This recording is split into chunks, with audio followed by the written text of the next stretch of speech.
Hi everyone, this is Rene from the iPhone blog, and this is the Smartphone Experts Round Robin Year 3. We are looking at Nokia with our Nokia expert, Matt Miller. Thanks, Matt. Hey Rene, how you doing? Very well, thank you. And you are a new addition to the Round Robin, and a much needed one. That's right. You know, it was the Round Robin number 2 that actually spurred me to talk to Dieter about launching this site. I'm like, how can you not have the world's largest smartphone manufacturer? We heard about it because every time I posted an iPhone story, European iPhone owners jumped on and said, Nokia's been doing that for years! Alright, so the N97 Mini just yelled at me. That's right. Something came in. Alright. So I had the profile on. But do I slide it to open, or can I just turn it on? You can do 2 ways. You can slide it to open, or on the side there's a slider, a lock switch. Nice. Oh, and I felt some haptics there. Alright, so this is S60, right? Yeah, this is kind of the mass market phone, right? This is the S60.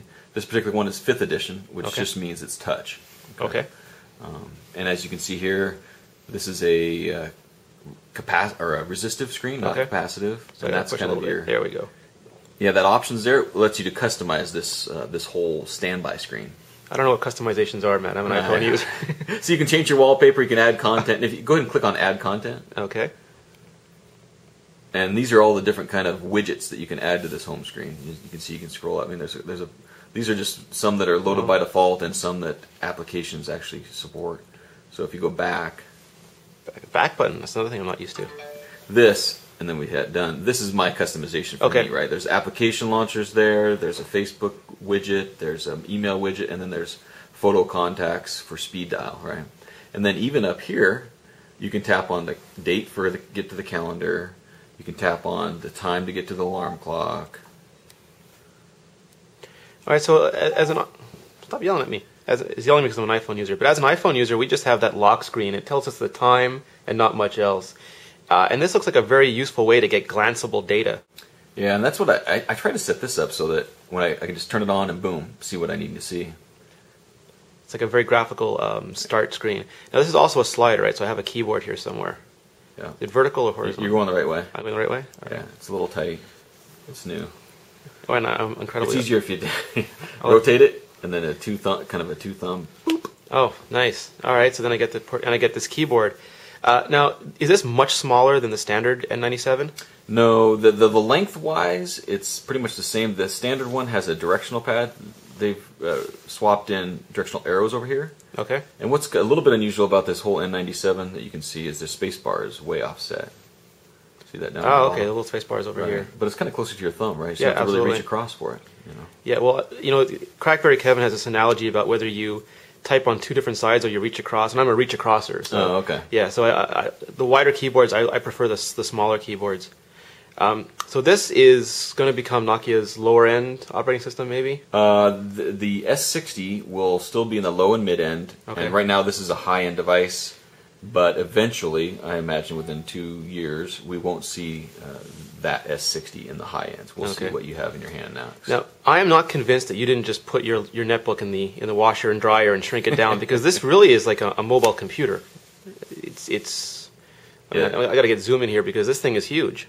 Yeah, this is the Nokia N900, the internet tablet. And it's the first.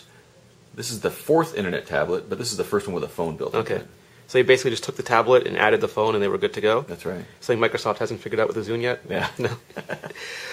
So this also has a build of Firefox on it, right? Or yes, Mozilla? It's a Mozilla-based browser. Mm-hmm. All right, so if I wanted to find that, where would I go? Okay, so there's, I'll give you a quick run through the navigation. Right? Okay. So there's 3 kind of main areas. This that you see now is the desktop. So there we go. If you slide your finger right or left across the screen, a little bit farther, like start in the middle and go all the way. There you go. Yeah. You kind of pull the screen across, right?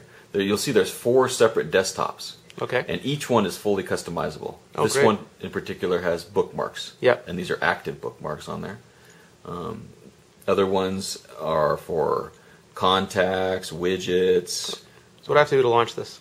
Just a single tap. There we go. Is this capacitive? This is still resistive, It's right? resistive, okay. yes. Mm-hmm. Yeah, we won't see capacitive from Nokia until 2010. Okay. Yeah. And if you just go ahead, you can stop that. I want to see you go ahead and launch your site, right?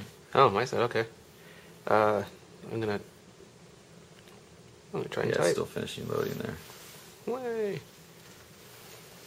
I know, it's a hardware keyboard. I know, I don't know how to use these hardware keyboards. Period. Okay. As you can see, it's a 3-row keyboard, but it actually has pretty good travel. No, it's very good. It's and it's much. It looks superficially like a Droid keyboard, but it just feels much better right away. Yeah, it has a little bit of a texture to it, so Yeah. you don't slide too much on it. I can feel individual keys, and there's Matt hiding in the corner there. I couldn't get all of them on there. So, looking forward, are they really going more for a mobile computer with this than a smartphone? Definitely. This is definitely targeted to the person that's looking more for a browser on the go. Okay. And some other geeky stuff. I mean, it's Linux based, right? Yeah. It's not your person that's looking for a phone. Okay. If you're looking for just a smartphone, this is really probably isn't what you're looking for. This is more of the power user phone. And again, this is still early adopter as well, right? I mean, they're still kind of working things out and getting apps going on it. But this is a full browser. You have basically Flash, everything that you can find on the desktop browser you have on here. That's right. I mean, we were playing a Flash player with a podcast the other day. Okay. It was playing perfectly. Yeah. So here's our site. It's coming up. And there you can there's- see, there's you some, can see some Flash Flash moving ads. in the ads. That's one of my big fears, Matt. Is I'm going to get the punch the monkey ad on on the iPhone one day. And I won't know how to handle it. Yeah, and I can just move around. Yeah, and as you can see, it is resistive, right? So Yeah. you get Yeah, it's there we okay with the finger with a thumb or finger, but it's even faster if you use a little bit more fingernail or a little bit more Okay. pressure on it. And yeah, it'll play YouTube videos within the browser itself, not actually launching a separate application or anything. Okay, perfect. Now they also have. They're famous for the Ovi store. Okay, there we go. We're seeing the actual video on the webpage. So a lot of iPhone people are really angry watching this video right now. Yes, if I wanted to go to the Ovi store, how would I? On this particular device, the Ovi Store is not yet launched. Okay, so I'm going to go back to the other one. Right. It's on there. Getting apps on that is a geeky thing again. You Okay. have to use repositories and all this other kind of stuff. So here, go ahead and press that bottom left button. This one? Right. Now this is something that I like about Nokia devices is this is all customizable folders. Okay. And I organize my apps where I want them, right? So there's Ovi Store. Go ahead and launch that. All right. So first Flash and now folders, Matt. You're making all my viewers really sad. It's different, right? You Yeah. know? But again, this is a... It's the most popular smartphone platform in the world, and I think most of our viewers may not be familiar with it at all, which is a very ironic. Yeah, you see very few of them in the U.S. Yeah. And it's just not promoted by Nokia. So just to be clear, too, this is an edge connection on this particular device. Because it's got European 3G bands? This one actually is a North American. I just don't have an AT&T SIM in it. Oh, okay. I have a Rogers SIM we could throw in there eventually. All right, so here these are applications, and I can... Right, and these are kind of like recommended, and I don't Okay. know. It's supposed to recommend them for your particular use or the time of year. I mean, there's some Christmas things and stuff like that. And then up top, you can bounce through different categories, Oh, right? okay. And that's one of the defaults or the bad points is this has low RAM on this particular Okay. device. Is it a multitasking device? It is right? multitasking, but if a power user that loads up a lot of apps, it will get low memory errors every once in a while. Which is something that Apple protects us from by not allowing us to run multiple applications. Well, it drives me crazy because Nokia could have easily bumped this up to double the RAM and never Yeah. had an issue. It's not that expensive. All right, so is there anything I haven't seen yet that I really should, Matt? Anything that I'm cheating my viewers out of? One thing that's kind of cool, go back to the home. I just want to show you an app that's kind of, it reminds me kind of iPhone apps are excellent applications, right? So go press that button, there you go. So tap that little person up there on that middle row, right to the right farther, right there. Oh, there we go. This is Gravity. This is like, in my opinion, the best application for S60, right? Okay. It's more of an iPhone look of application, right? So if you tap on something like that, you can see how you can respond to somebody. I mean, it's a very nice, feature-rich application, which we haven't seen on S60 in the past as much. And of course, it has to be a Twitter client that brings That's all the right. I mean, it's innovation. an awesome Twitter client. But every platform, the Twitter clients are really innovating. It's amazing. Which again is a weakness of this device. It doesn't. Yeah. The Twitter client's very weak. Okay. It's horrible, and there's no other options. So this is, I guess they said, more of a geeky device. But then not again, so I could go to twitter.com and have the actual website. You Right? can have the whole thing. That's right. And this another thing I mentioned about these devices, they both have 5-megapixel Carl Zeiss Yeah. cameras on them too. And you used the flash last night, and it was like the sun had come up in the middle of the dark. Well, thank you so much, Matt. That's excellent. I look forward to trying both these devices. All right, thanks, Rene.